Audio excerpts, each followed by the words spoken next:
Modern medicine would have you believe that if you have a disease, that you need to subscribe to a lifetime of medication. So many people are walking around suffering from anxiety and Hmm. ADD and ADHD, and they just think it's just a natural part of life. Right. But nobody stopped to tell them what these conditions really are. Most people are supplementing for the sake of supplementing. True. They are not supplementing for deficiency. And if you're somebody that monitors your sleep scores, you have a Whoop or you have an Aura Yeah. or a Sleep 8 mattress or something, you look at how much your deep and REM sleep improve. Your sleep will not lengthen, it will deepen.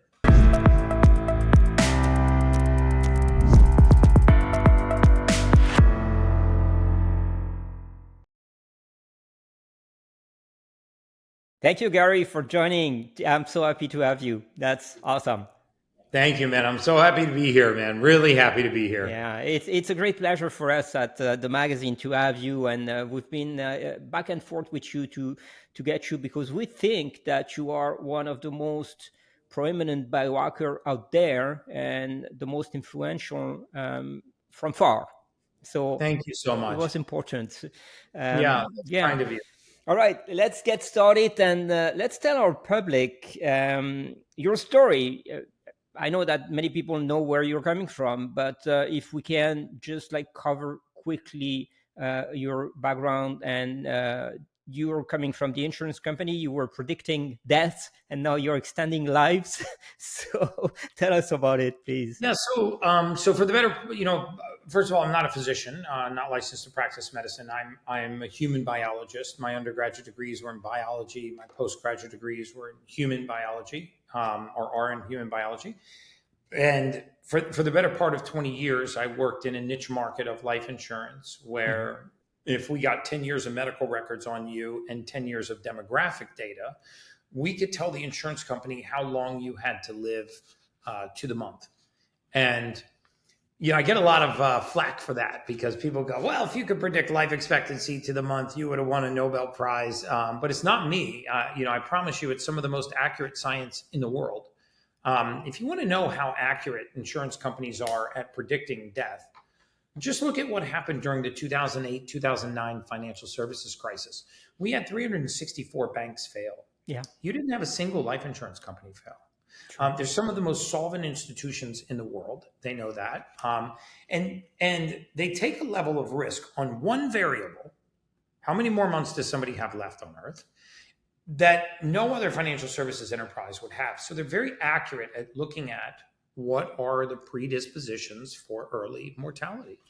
And the truth is that what was constantly coming out of this data was that the reason why most people are not living healthier, happier, longer, more fulfilling lives were for what we called modifiable risk factors. Okay, tell us about that. And a modifiable risk factor is, what if I could change a variable in my life, a nutrient, a vitamin, a mineral, an amino acid, a lifestyle habit? What would that do in terms of impacting how long I have left on Earth? And the majority of the reason why people were not living longer health spans were because of these modifiable risk factors. And it became glaringly apparent to me that if I had had the chance during my career to just pick up the phone and contact one of these people and say, listen, you have critically low levels of vitamin D3. If you just made this change, this is how you would feel. You actually don't have the hypertension you've been diagnosed with. You have this high amino acid in your blood called homocysteine. If we could get that down, your blood pressure might return to normal.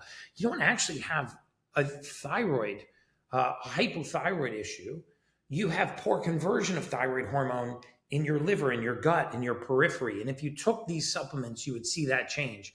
Because modern medicine would have you believe that if you have a disease, that you need to subscribe to a lifetime of medication. Right. And if you look at cellular biology, if I was to put a chart behind me of the complicated community that cells live in, the cellular biology, the process of what we call methylation, how cells repair, divide, eliminate waste, detoxify, regenerate.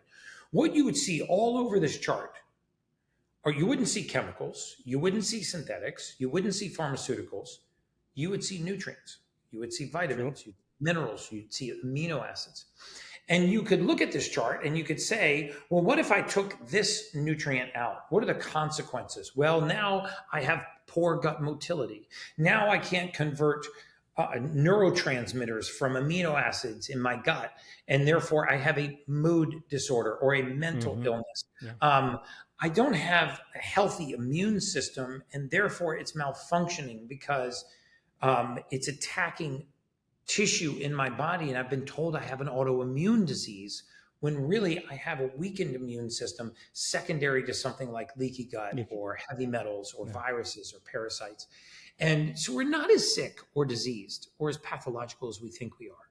We are nutrient deficient. So the food. And yeah, food is a big one. I mean, the soil is so depleted now of basic minerals that are so necessary for cellular biology. And there are ways to put these back in the body. I mean, if you want to see magic happen in human beings, you give their body the raw material it needs to do its job.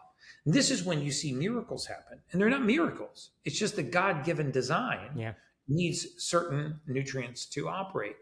And we believe this in plant physiology, but we've lost faith in this in human physiology. You know, I always use the analogy that if you had a leaf, let's say, rotting in a palm tree, and you called a true arborist, a true botanist out to your house, they would never touch the leaf. No. They would core test the soil. And they would say, you know what? There's no nitrogen in this soil. Right. And they would add nitrogen to the soil and the leaf would heal. Yeah. Human beings are no different. When you deprive the body of certain raw materials, take vitamin D3, for example, you start to deplete this key nutrient. It's the only vitamin that human beings make on our own, right? There are hundreds of vitamins in your bloodstream right now. Your body is only capable of making one. We make it from sunlight and cholesterol. You don't even need to eat or drink to make vitamin D3. And so think about how important that must be to human function. And what happens when it gets to critically low levels, like it is in 50% of the population, like it is in 85% of the dark complected population, African Americans, Latinos. What happens? Well, now you get the expression of that deficiency. Autoimmune conditions, brittle bone disease, osteopenia, osteoporosis, or immune function. And now what's happening is the consequences of deficiency are showing up as pathology, and you're treating the pathology, not the deficiency. You're up there messing around with the leaf when you need to be down in the soil. Down in the soil, yeah. And so, you know, my message is really just a message of hope, you know, that we have to find ways to get around the current system, right? Because it's not an easy job here in the United States. You know, I'm so excited about this new administration. And I don't mean that, not a Republican Democrat thing, a Maha thing. Because in fact, I'll be at the inauguration for President Trump on the 20th and the Maha Ball. Nice. And I have decided to commit a very large part of my, adult lifetime in the next 4 years to this movement, because we have a real chance to affect public policy. And we have a real chance to make real lasting change. Because aside from the corruption in our food supply, chemical companies, pharmaceutical companies, food companies, we've just taken away what God gave us. True. Right? You deplete the nutrients out of the soil. You deplete the nutrients in the plants and the animals. You deplete the nutrients in the food. You deplete the human being. And this is why a lot of my biohacks are like really simple. You know, like one of my favorite biohacks is just a mineral salt. Right? And we're drinking, and drinking hydrogen water as well. Drinking hydrogen water, a lot of it goes back to simple hydration, supplementation with the right amino acids, supplementing with the right methylated multivitamins, and with the right fatty acids. But Gary, you know what? It is true. But people are not educated for that. And we need to educate them to make sure that they understand those principles, because we've been brainwashed for decades. And we've been taught when we were a kid, oh, this is good for you. Eat candies, eat that, eat this. But no one knows today, if you go to someone and you tell him, hey, sugar is not good for you. What? Yeah. Yeah. Sugar's not good for you. Seed oils are not good for you. Highly processed foods. I mean, you look at the United States as a whole.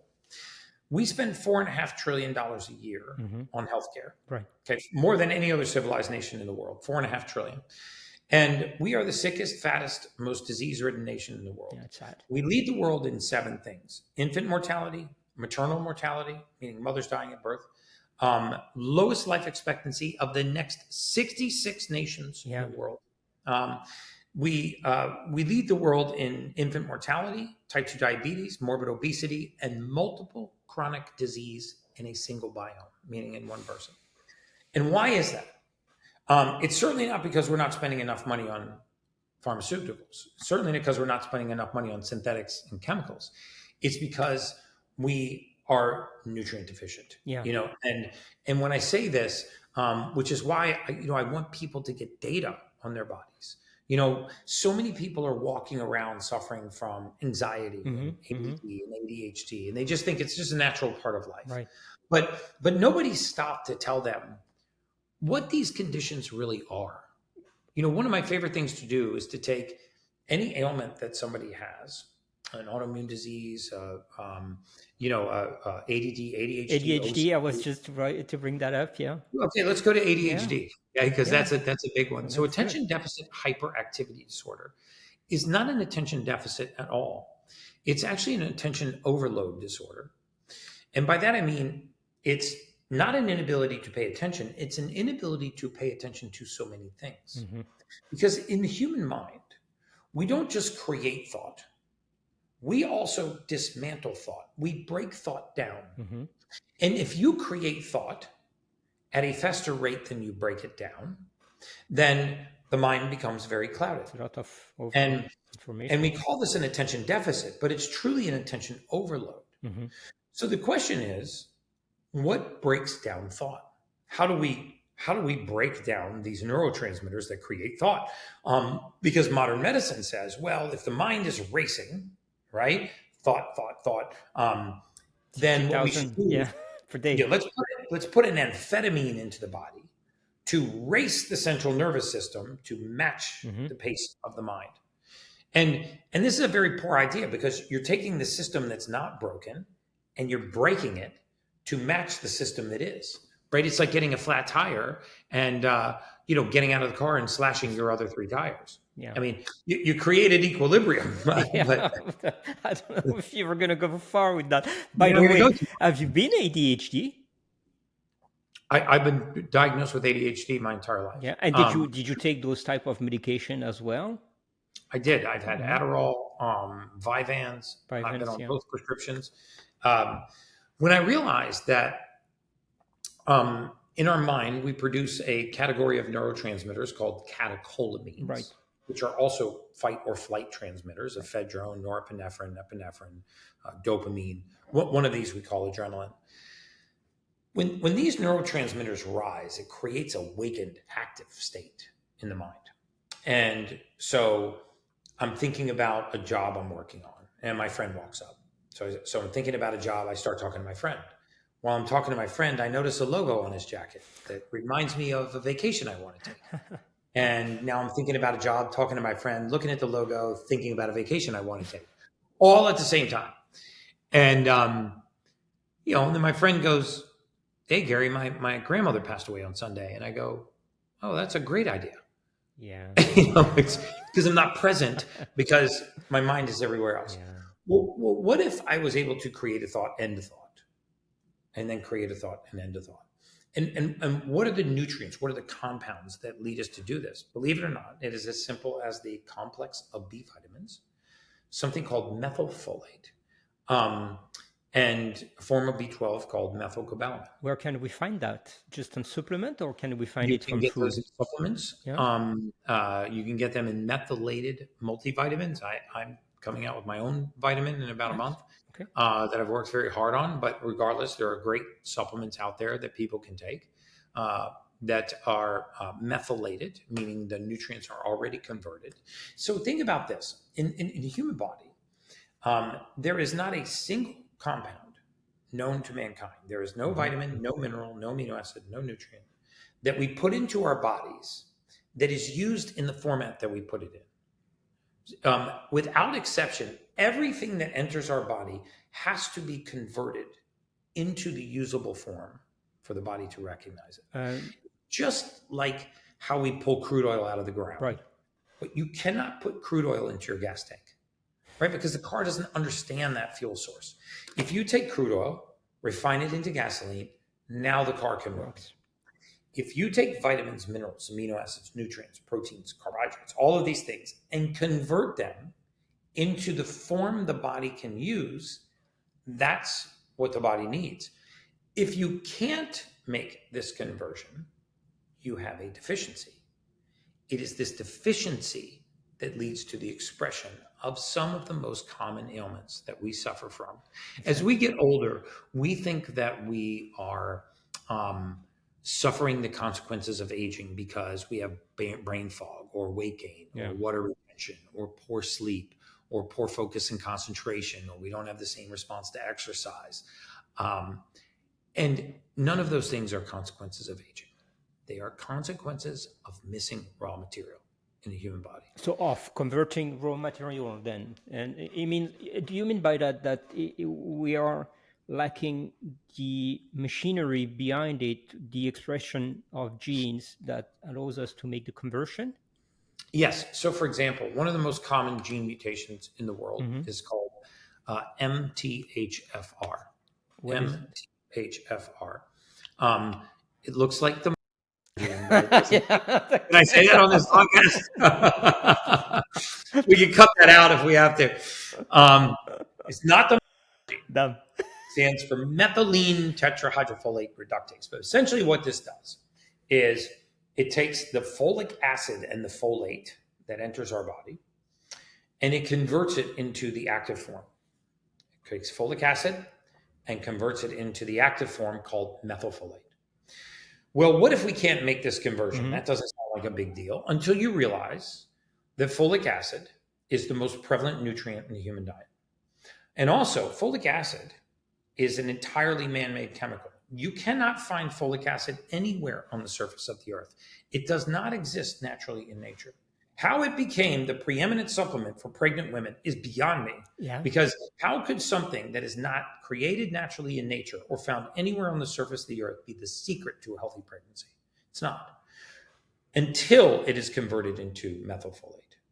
And so if you know that you have this gene mutation, MTHFR, which is why I think that everybody one time in their life should do a methylation test.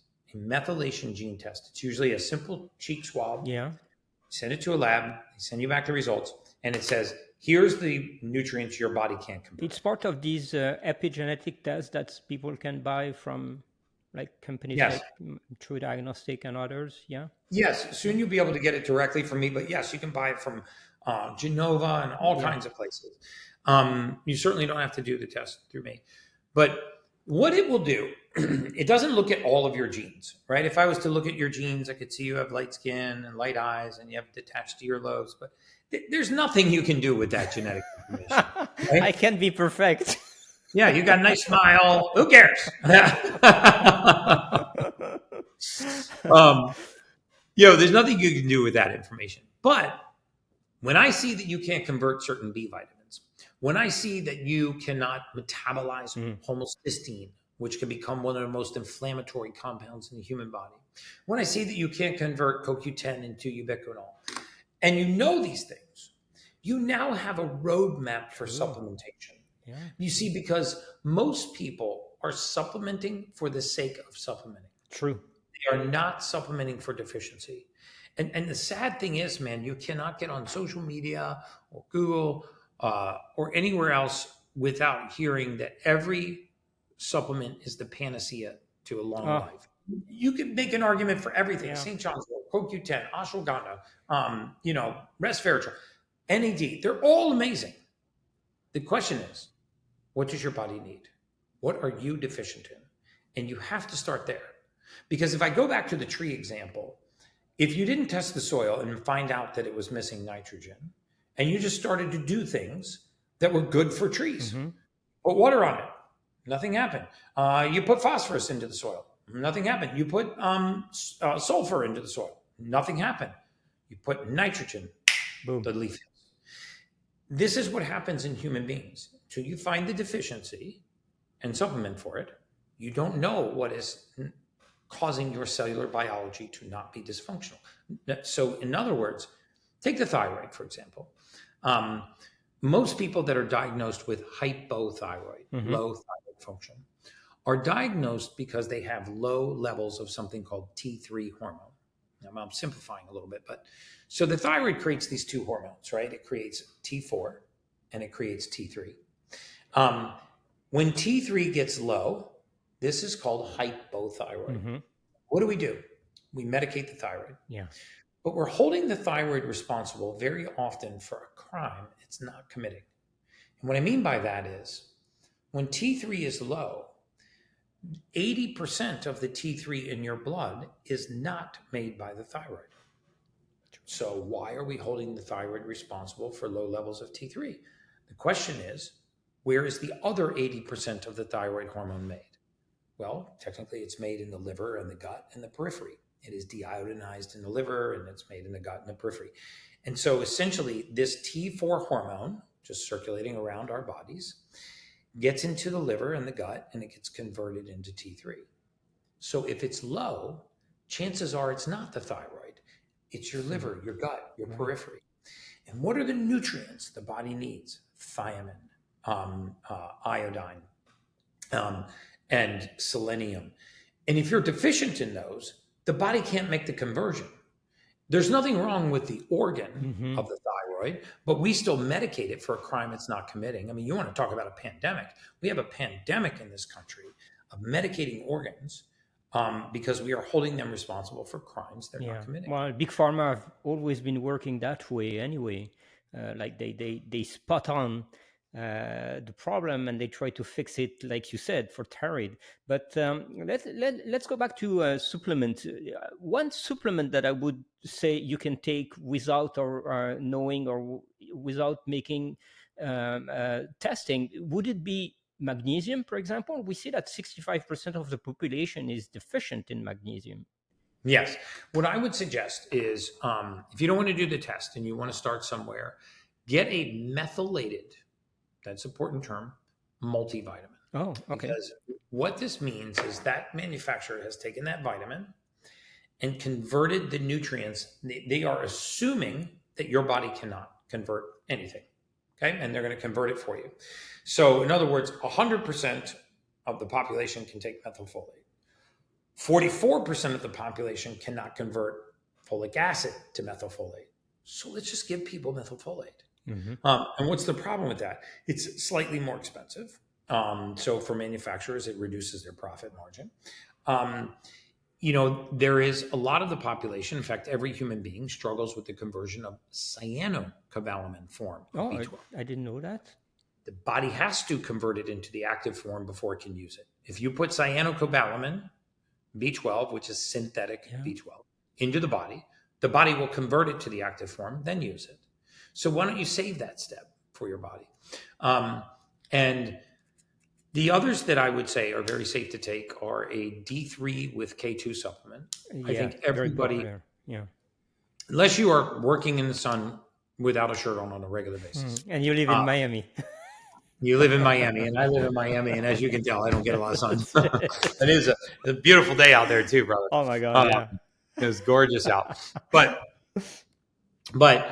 the vitamin D3, about 5,000 IUs of D3, and make sure it has something called K2, vitamin K2, because remember D3 is amongst other things, it's a calcium transport. Right. And the K2 will help that calcium go into the bone and not into the arterial wall. I would also take a supplement, either a black seed oil or an omega-3 fatty acid. I stop you there. So let's explain to people. You said black seed oil. Many people, when they hear seed oil, they're just on panic. Yeah. No, black seed oil is very different than seed oils. Seed oils are industrial processed oils. So sunflower, safflower, canola, peanut oil, palm kernel oil, rapeseed. But the way these oils are produced is, let's say you take a canola plant, right? Which is a rapeseed, and you put it in a commercial press and it comes out gummy. Well, now they degum it with something called hexane. Yeah. Hexane is a very powerful neurotoxin. Once it's degummed, they heat it to 405 degrees and they turn it rancid. So now it's putrefied. Tastes like. And so now what do we deodorize it with? We deodorize it with sodium hydroxide, a very powerful carcinogen. We use a neurotoxin and a carcinogen. And then sometimes we even commercially bleach the oil because it's cloudy before we bottle it and put it on the shelf. And then we stick a nice heart healthy label on it. And we say, this is a heart healthy polyunsaturated fatty acid. These things are so pro-inflammatory. For years, the corruption in our public policy, nutritional research led us to believe that these were not only heart healthy, which is what the American Heart Association said, but they didn't cause any harm. Yet we had skyrocketing rates of cardiovascular disease, atherosclerosis, Number one, arterial sclerosis. factor number one for this, And so when we create massive amounts of inflammation in the body, then what this does is it causes things like cholesterol to be called to these sites of inflammation. If you damage the wall of the artery, what's called the endothelium or the glycocalyx, if you damage that, cholesterol is going to show up to try to repair it. And then we start blaming cholesterol for a crime it doesn't commit because it happens to be at the scene of the crime, but it didn't show up and cause the damage. You know, I liken it to a firefighter. Whenever there's a fireman shows up to put the fire out. So you could make the analogy, well, every time there's a fire, there's a firefighter around it. So if we had less firemen, we'd have less fires. But that's not true because he was called to that site of inflammation. Yeah, a firefighter is never going to show up to my house until I light it on fire. Yeah. Right? So cholesterol will rarely just show up and start to create a clog if there isn't a rationale, if there isn't a fire, an inflammatory process to call it there. And what causes these inflammatory processes? High amounts of insulin, hyperinsulinemia, very often why I say sugar and inflammation are the root of all evil. It's the very reason why I drink hydrogen water. Oh, tell me, explain. So is that reducing inflammation at all? Let me show you something. I might even have, I do. Let's see if I have, let me see if I can actually do an experiment with you live. Let's Hold on. do it. Let's get rid of this hydrogen water. So what I'm going to do, I'm going to take a bottle of water here. I'll show you exactly what I mean. Let's see if I can show this to you in real time. So if you want to know whether or not something is causing inflammation or whether or not it's reducing inflammation, you can measure something called its oxidative reduction potential. Right. I remember that from school. You remember that from school? Can you see this? Yeah. Okay, what does that number say? 1 point. It says 105. 105, yeah. 105. Can you see it's at 195, 98, yeah. Okay. Oh, I put it too far in there. Okay. So it was around 105. Okay. So the more positive a number is, the more it is causing inflammation. So in other words, this water will hydrate you. It's a clean mineral water. I drink it all the time. But it is causing some inflammation. If something is reducing inflammation, if it's donating ions. When you say something's an antioxidant, it is donating ions. Then, like blueberries are antioxidants, then it will have a negative ORP. So I want you to watch what happens. Tell me when you can see that number. Yep. Okay. So I want you to watch what happens when I begin to add hydrogen water. I want this to go negative. Negative, yeah. Minus 8, minus 120, 30, 50, 200. Oh my God. Look how fast that number. Yeah. Look, we're at 338. Yeah. This is going to go to minus 400 or minus 500. Wow. Right? So what did I do? I just immediately turned this water from causing inflammation to reducing inflammation simply by adding hydrogen gas. So you're giving an exchange of ions into the water. You're putting hydrogen gas into the water. Those hydrogen nanobubbles you ingest and they reduce inflammation. They improve circulation. There was a really interesting study done in the Journal of Experimental Gerontology. It was published in November of 2021, and there have been dozens since. And they actually looked at older men and women, age 70 and older, and they had them do nothing but replace their water with hydrogen water for 6 months. The results are astounding. I encourage you to look this study up. Journal of American. I'm going to share the link with the public. Yes. Yeah, I'll send you the study. And the reason why I like this study in particular is because it didn't look at just young, healthy athletes or vibrant young men and women. It looked at men and women age 70 and older. And what they found was, at the end of 6 months, compared to the control group that drank normal water, they had an increase in telomere length, which is a sign of longevity. They had a reduction in all of the inflammatory markers that they measured. C-reactive protein, homocysteine, things like this, creatine phosphokinase. Their sleep scores improved. They reported less pain. They had less inflammation. Wow. And they actually were able to measure levels of compounds in the brain increasing in the frontal lobe of these individuals. So they were thinking faster.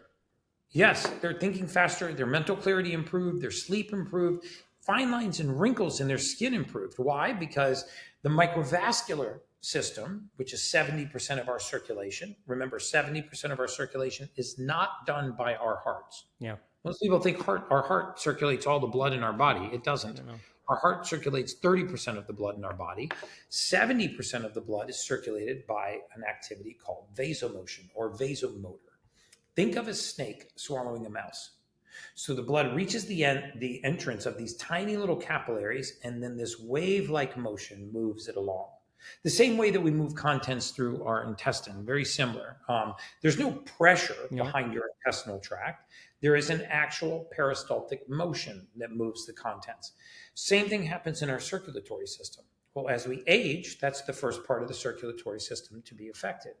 Just simply by adding, I take these tablets called H2 tabs. Right, yes. It'll cost you less than $1 a day. And it's just the letter H, the number 2 tabs. And you drop these elemental magnesium tablets in, it turns a bottle of water into high part per million hydrogen water. You just took it from causing inflammation to massively reducing inflammation. And improving your circulation. Yeah. Do you need to drink that bottle right away? No, this one is good. This is called an Echo, ECHO. This will last you, it'll stay hydrated for about 5 hours after you make it. And it takes about 4 minutes for it to make it. Or you can buy the tablets, which is much less money. This thing's about $250. I got a bunch of them. I never get on a plane without it. Yeah, it's crazy. It'll negate all the effects of travel. It's like having, personal anti-inflammatory with you all the time. But you can get the inexpensive tablets and drop them in the water too. Same effect, yeah. Tell me, I'm using hydrogen by inhalation. What's the difference? That's what that is right there. Yeah. Okay. So you have that too. Yeah. Yeah. That once in a while I'll put a nasal cannulus in. Right. I just filled it with distilled water. And it looks really weird on the interview if I've got a nasal cannulus in, but I'll put mine. You put yours. Yeah. We do it together. It might not look so weird. Funny that you say that. So this thing I can even travel with. So next to my red light bed, I have a hydrogen inhalation machine. And whenever I'm in red light, I just put the nasal cannulus in and run hydrogen gas. Remember, you're probably 67% water by weight, right? The majority of which is hydrogen. Yeah. Hydrogen gas is very good for the human body. I really encourage people to go to hydrogenstudies.com and just independently look at the research for yourself. You'll be astounded at the amount of research that has been done on hydrogen gas itself. And its implications in the body. Yeah, let me ask you a question, Gary, because people probably get lost in the process. They hear about hydrogen, they hear about deuterium-depleted water, then they hear about ozone, and they don't know which gas, what to do, what's the best. Let's talk about each of those then. Okay. Why don't we do that? So, hydrogen is the safest and probably most studied gas in the world. You can bathe in it. It goes transdermal. It's excellent for reducing joint pain and inflammation. It's great for psoriasis, eczema, all kinds of skin conditions. By the way, don't take my word for it. The studies are out there. I'll link a few of them in the Please, show notes. Yeah. You can drink it, and it feeds an entire class of bacteria in your gut. You need hydrogen gas in our gut in order for our bacteria to be functioning optimally, reduces inflammation, improves circulation. Water that is running naturally in a stream has higher part per million hydrogen than stagnant waters that you get in water bottles. And so then you go to ozone gas. Now, ozone gas is O3, and ozone is phenomenal. I have a minor Herx reaction right here on my elbow because I just had EBO2 ozone. Okay. I actually have in the other room, in my master bedroom, I have a HOCAP machine, which is transdermal ozone. I'm a huge fan of ozone. What happens with ozone is when you use it intravenously, there are lots of ways to do it. You can do it in an IV bag. You can do what's called 10-pass ozone, which pulls the blood out, ozones it, puts it back in. Probably the best is something called EBO2, which is where the blood gets filtered and gets ozone gas, added to it. You can do it through transdermally, not even break the skin. You can actually get into a chamber called a HOCAT, and it will warm the body up with steam, and it'll mist the body with ozone gas. So ozone gas is O3. That third oxygen molecule is one of the most reactive species in the world. It does not want to be there. And so when it enters the bloodstream or passes through the skin, you have an oxygen molecule that enters the blood, which is very good for you. And then you have this O3 molecule that acts like a missile to free radicals and inflammation. It is very good at killing viruses, mold spores, mycotoxins, and really cleaning the blood. It was very effective against COVID and COVID-19, even in ICUs under the Right to Try Act, people were infused with ozone. Now, it's not a gas you want to breathe. It can be caustic to the lungs. Right. It is a gas you want to infuse into the bloodstream or transdermal. Transdermal. Okay. Yeah, you don't want to breathe ozone gas. All the air filters that I use in my home have an ozone setting. So when I leave, I hit a button and it puts ozone gas into the air. That will kill everything. Mold spores, mycotoxins. It'll kill termites under your subfloor. And when you come back, when the gas is dissipated, it's harmless. Oh, that's an important point because I do remember that back in the 2000, they withdraw everything that was ozone generator from the market because they were scared about the effect on people. Like the photocopy machine, they had to be like moved away from offices as well. So insane. Yeah. You don't want to be in the room when an ozone machine is gassing. Okay. But you can come back into the room as soon as that gas dissipates. What's very sad is that ozone gas is great at sterilizing these things. Yeah. It is the enemy of mold, mycotoxins, viruses, people that suffer from Lyme disease, heavy metal toxicity, mold toxicity.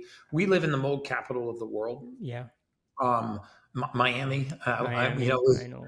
We like won the mold lottery here. We cannot have everything. We live in paradise. We have to have some things negative. Yeah, we gotta have. Yeah, there's got to be one downside, right? We saw through our clinic system, thousands of mold and mycotoxin poisonings, and so this is an area that we're very familiar with. But if you don't mind, Gary, we spoke about hydrogen, we spoke about ozone, and what about deuterium-depleted water? Is that some things that we should look at? So there is some science to deuterium-depleted water. First of all, deuterium-depleted water is very hard to make. There are a few places in the world that can make it. Hungary, there may be some places in the United States right now. I'm not aware of any. And it's very expensive. And essentially what deuterium depleted water is what they call light water. And deuterium depleted water has one less proton than other waters. And this doesn't sound like a big deal, but when you look at water from a chemical structure, as water enters the mitochondria, this extra ion can break the mitochondria.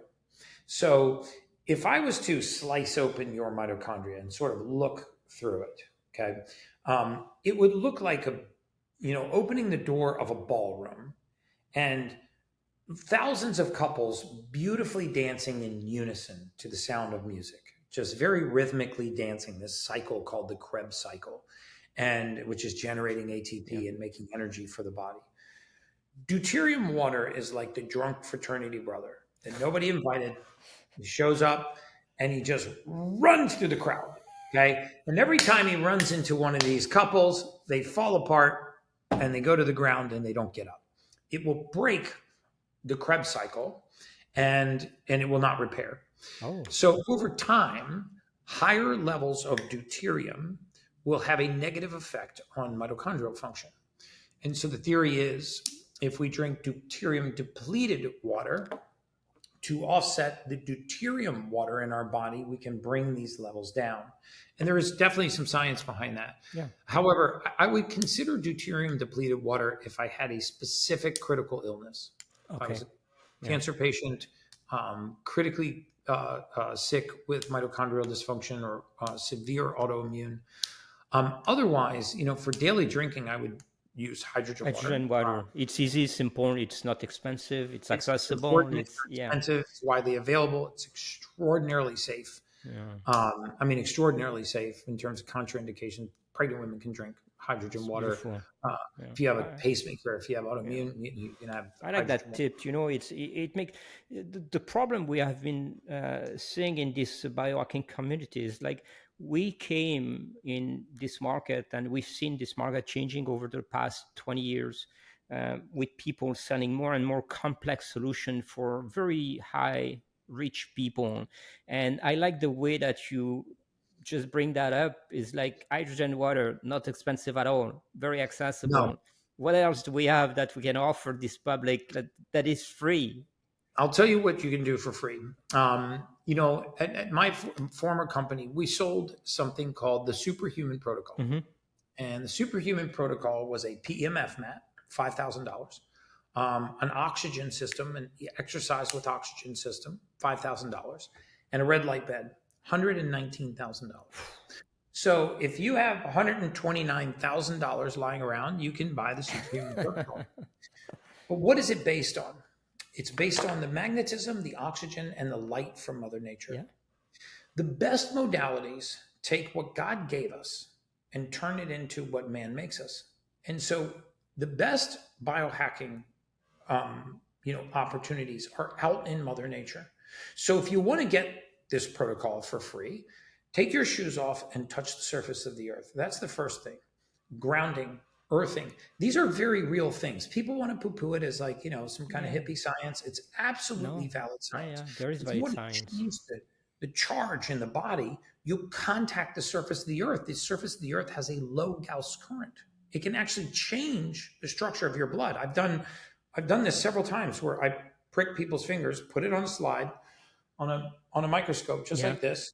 I used that one over here too, but I got that over there. But put it on, they're both right here. I got two microscopes there. Now you know I'm a nerd. Right? So because you always need two microscopes handy. So you put the blood on a microscope and you can actually see that the red blood cells are kind of clumped together and stuck up. Send somebody out in bare feet, touch the surface of the earth for about 6 to 10 minutes, walking around grass, and come back in and test your blood again. Instantly, you'll see that grounding charge has repolarized the surface of the red blood cell, and now the cells can't touch. Because remember, if things have the same charge, they can't touch. Yeah. As soon as they get opposite charges, they attract. And so what happens is every time they touch, we lose surface area. True. And now this part of the surface area can't exchange with the outside environment. It can't eliminate waste, repair, detoxify, regenerate. And the second thing I would do is expose your skin to that. Right there. Yeah. We have been taught to fear the sun. True. The truth is, most of us are not getting enough sun. It's not that we're getting too much sun. It's that we are very photovoltaic beings. We need light. How much? Light is important for How much ourselves. light we need? The best time to get light, if you're worried about the UVA and the Mm-hmm. UVB rays that burn your skin and create premature aging, go out at first light.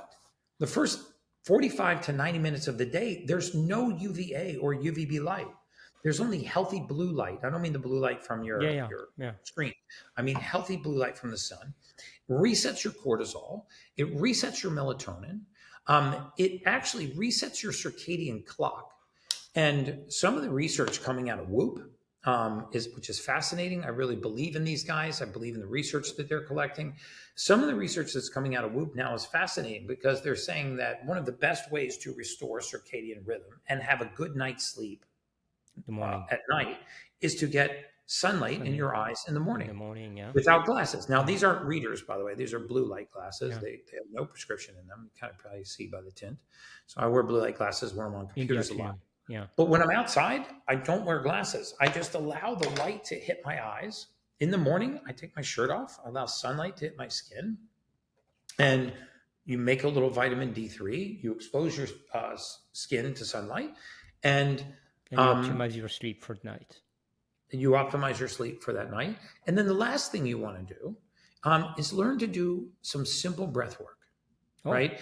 Because as we age, one of the things that happens is our auxiliary muscles of respiration begin to weaken. And our auxiliary muscles of respiration are like our intercostals. When I override my body's natural subconscious, capacity to breathe, I'm using my intercostals. Most of us after the age of 30 will never even sprint again. True. We don't start, we don't respire very often. So you want to be a superhuman and spend zero? Get out in the morning, touch the surface of the earth, get sunlight on your skin, and do a few rounds of breath work. I do a few rounds of what's called a Wim Hof style of breath work. There's all kinds of breath Yeah, all these we know the one in 4 stages. And what is the Wim Hof one? It's simple. So Wim Hof is essentially 3 rounds of 30 breaths. Mm-hmm. Start with 3 rounds of 5 because you get really lightheaded. Don't do it while you're driving or standing. Yeah. Make sure you're sitting comfortably, preferably outside in the sunlight. And what you do is you take an obnoxiously deep breath in through your nose or through your mouth. Just get the air in and you let it out.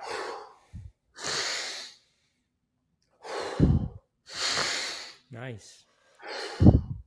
On your 5th breath, and eventually you want to work from 5 to 10 to 15, work your way up to 30.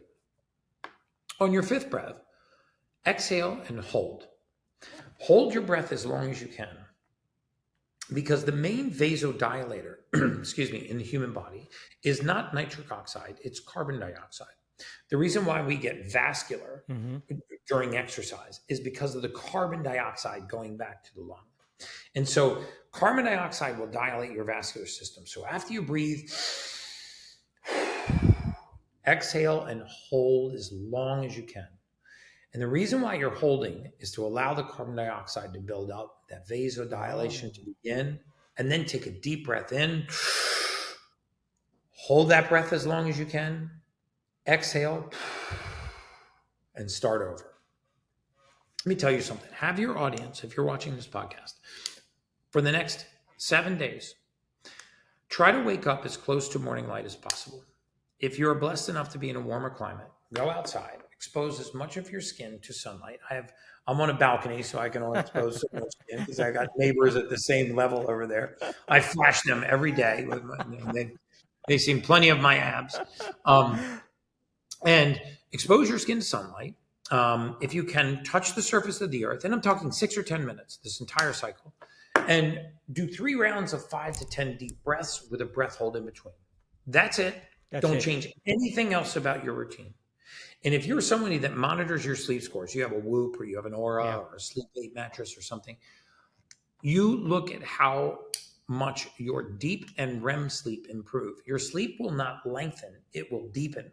Which is just from that the most important. Yeah, deep sleep, REM sleep. Let me tell you something. Sleep is our human superpower. If you're not sleeping, many people on this planet, they have a problem with sleep. Yeah, you can't supplement your way around a poor sleep. You can't exercise your way around it either. And so When I ask most people about their sleep routine or their sleep hygiene, I say, well, what do you do to go to sleep? And they go, well, I go to bed. And I go, okay. So that's kind of the answer I was looking for. What time do you go to bed? Well, whenever I'm done getting my stuff done. Yeah. If you just set a week and said, okay, this week I'm going to prioritize sleep. And you just do these 5 things, which will cost you nothing. Add that simple morning routine that I just spoke about. Grounding, sunlight, breathwork. At night, pick a time that's reasonable, 10:30 at night, 11 o'clock at night, and put yourself to bed every night at that time. But before you go to bed, do these 5 things. Darken the room as much as you can. I mean, surgically get light out of the room. If you have a fire alarm, take a piece of black tape, put it over top of it. If you have curtains, tighten them so that the light's not coming in. If you have an alarm clock, throw a towel over it. And so darken the room. Bring the temperature down 2 degrees colder than you think. 69 degrees Fahrenheit is a great temperature. Before you get in bed, if you're one of those people that ruminate before you go to sleep, I take a sleep supplement called Magnesium Breakthrough. Biooptimizer. Biooptimizer, great company. It has, by the way, I don't have a deal with them. I don't name them. I love them too. It has. I'm trying to do a deal with them because I think they have great stuff. But it has all 7 forms of magnesium. This will also help keep you regular the next morning. Do what I call a contrast shower. I want to break the catecholamine cycle. So when you get in bed, you don't start to ruminate about the thoughts of the day. Most people, when their environment quiets, their mind wakes up. Correct. Right? So they lay down to go to sleep and their body tired, but they are mind awake. Right. And they're like, did I get everything on my grocery list? Did I check that email? Well, that was a nasty comment on Instagram. A nasty comment them back. So, the worst thing to do. Yeah. Darken the room, drop the temperature, get yourself a $5, $8 sleep mask. I prefer the full soft ones that go all the way around, not the ones with the little straps. Those will irritate you at night. Get a sleep mask. Take a contrast shower. So what is it? What is a contrast shower? So contrast shower is where you go into the shower, turn it on warm so you're comfortable. If you want to take a shower, take a shower. Turn the water as hot as you can stand it. Okay, and run the water on the back of your neck. Just let that go down your back, relax you. And then step out of that stream of water. Turn it as cold as it will go and step back into that stream of water and just deal with it. That's the shot. Deal with it for 30 seconds. Yeah. That's it. Maybe a minute max. And I'm not talking about a cold plunge, 30 seconds in that cold stream of water. Dry off and go right into bed. As your body restores its body temperature, first of all, that will break the thought cycle, the catecholamine cycle. Then you're going to be in a dark room. You're going to have a sleep mask. You're going to be in a cold room. When you get into bed, I want you to do an exercise. It's a combination of breathing and visualization where all you do is just lay on your back, take a long, deep breath in through your nose, pause, and breathe out through a straw. An extended breath out. I want you to think about taking all of the thoughts from your head and literally breathing them into your lungs. Hold those thoughts in your lungs and breathe them out through the straw. I know that. The thoughts in your head, I got to get my kids to school. Breathe them back out. Boom.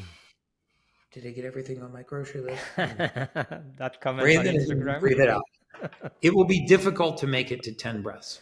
Wow. And that's valuable. That is very valuable. Yeah. Many people struggle with that. This is going to be a game changer. You're welcome. I mean, and do that every night for 7 nights. Tell your body. You see, we're creatures of habit. We crave routine. Right. We are on a circadian clock or biorhythm. We crave routine. Ancestrally, we were forced into our routine. When the sun rose, we got up. When the sun set, shortly thereafter, we went to bed. Yeah. We didn't have blue light. We didn't regulate our temperature. I couldn't turn my home into the surface of the sun at 2:00 in the morning. I didn't have those luxuries. And so we were very tied to the circadian cycle of the sun. We've gotten very disconnected from Mother Nature. Yeah. And so if we can restore that habitual pattern, one of the best things for you is that routine. I schedule all of my meetings and travel around sleep and exercise. full stop. So you mean your priority is like exercise and sleep, and then the meetings And travel. and travel. Yeah. And I travel a lot. Yeah, I know. I did a 9 cities in 11 days a few months ago, and I posted my sleep scores every day to show how I was changing time zones. 2 of those cities were on opposite sides of the world. I went LA to Dubai, and people were like, how are you getting 93, 98% sleep scores on the road? It's because I do the same thing to go to bed and the same thing to wake up every single day. And so my body knows when this starts to happen, it's time to go sleep. Yeah. When this starts to happen, it's time to wake up. I do the same thing to wake up. Like I never, ever, ever, ever, ever, if I didn't say ever, I'll say it again, ever, miss breath work. It's simple. You can travel with it anywhere. You can do 3 rounds of 30 breaths or 3 rounds of 15 breaths, wherever you are, and tell your body it's time to get up and go. And it's free. We do this every time it's go time. And your body loves this routine, and it's portable. You can take it with you. Yeah. Just like I take hydrogen water That's everywhere. fantastic. That is fantastic. Last things on this routine, and then we're going to have a few minutes to discuss another topic. But what about your phone? And you said like a comment on Instagram and things like that. What people should do with their phone? I always say like 2 hours before bed and not when you wake up, because you trigger cortisol too fast. But what's your take on that? So I'm usually an hour and a half, sometimes, truthfully, about an hour before bed, I'm off of my phone. There's a setting on your phone where you can actually click your thing 3 times. It brings up a color. Watch the screen change. See how it goes red? Okay, so I use the red light at night. This is my best friend in bed. I use a Kindle if I want to read in bed. Yeah. So this is backlit, not blue lit. And so this is when I read, all of my research studies and things. Yeah. I like generally, if I'm going to do something in bed, I like it to not be watching reruns of like UFC fights, because that will keep you up. So what I do is, in my little library here, I've got like, for me, I read a lot of research. So I'll look at, in fact, there's the hydrogen. That's actually the hydrogen research study I was actually perfect. just doing. So we're going to share that link. Yeah. Yeah. Look at all my notes. The hydrogen rich study on, that's the study I was just quoting you.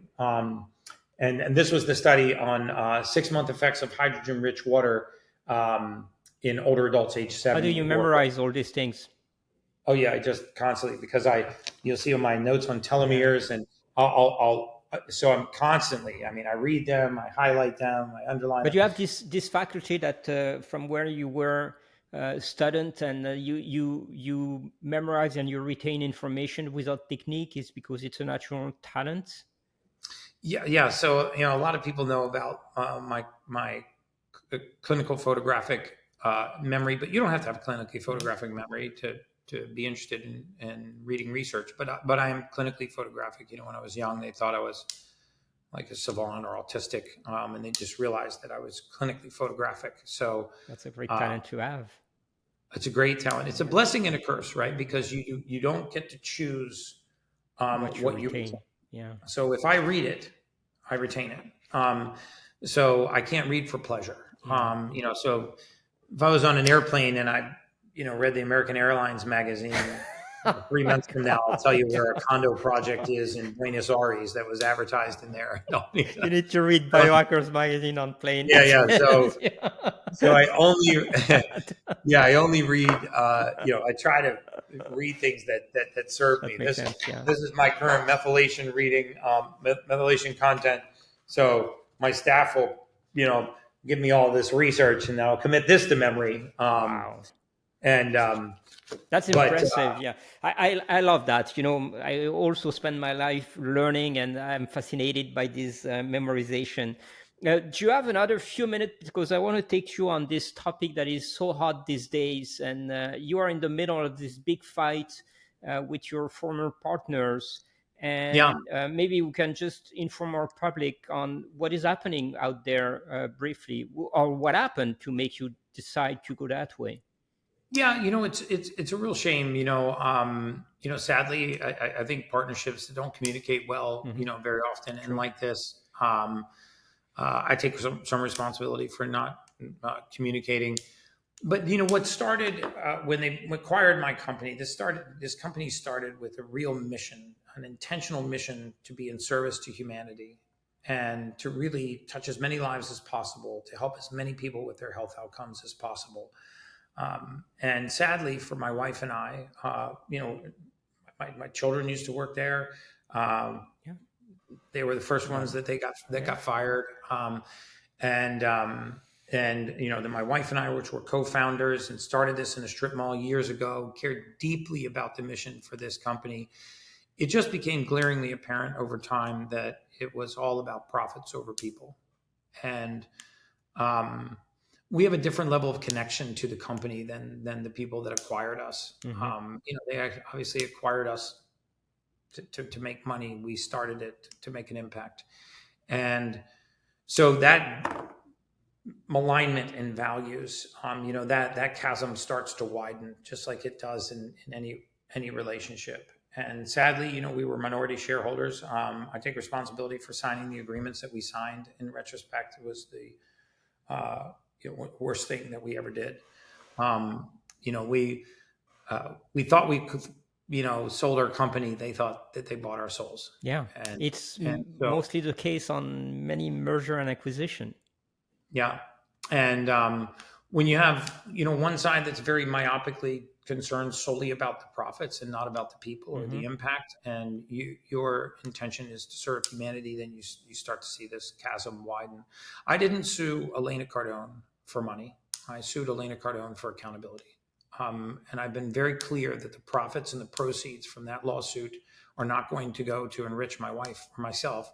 They're going to firefighters, veterans, first responders, and our men and women in blue. Wow. Every dime that is recovered outside of our attorney's fees is going to go to service those men and women. I don't have a specific dollar amount that I'm suing Brandon Dawson and Cardone Ventures for. I'm suing them for their predatory business practices because they didn't just do it to my wife and I, but they have done it to dozens and dozens of other entrepreneurs. And when we filed the lawsuit, we didn't realize that we were going to become the poster child for all of that malfeasance. And now I have my wife and I feel a growing responsibility to give a voice to all the people that this has happened to. And our law firm has been a little overwhelmed by the voluminous amount of inbound. I set up a hotline for people. I thought we would get a few calls, and my goodness, we realized we were not alone in what happened to us. What's sad is that what started as a great partnership that was very successful and was really the company was doing great. Yeah. They became extraordinarily preoccupied with me messaging on anything other than solely their products and services. And when that organization turns on you, it is not a pretty sight. And so I expect a lot more litigation, a lot more accusations. I expect this to be a 3-year, probably a $10 million battle. But we will stand in the gap. Somebody had to drive a stake in the ground. And the sad thing is there's so many good employees and good practitioners and people there working for that company that really believe in the mission of the company. But you have a management team that is shoving products and services down the throats of those employees and those practitioners, and sadly the patients and the clients that are not in service to them. I think that, my point, and it's very personal. I had a past like that, not the same amplitude, but I sold my company in 21, a biotech company, and it was a public company, and I ended up leaving because of the same things, like profit before purpose. When I look at you, you have this passion for helping people. You give tip for free. Dude, my partners would have sent me a cease and desist letter for what I've told you so far. Many of them. Yeah, but I'm thinking, what about your clients? Because I know many of your clients that are really dedicated to what you were doing. Without you in the company, they're not going to stay. Yeah, that's the sad thing, because, my intention wasn't to harm the company or to harm the patients or the clients or to harm the employees that are working there. initially I wanted this to be a very quiet separation. My wife and I just couldn't take it anymore. We wanted out. We were very clear in communicating with them that we no longer wanted to be their partners. Initially, Grant Cardone was very receptive to the idea, but his partner, Brandon Dawson, got involved. And we tried to buy them. They refused. We tried to sell them our shares. They refused.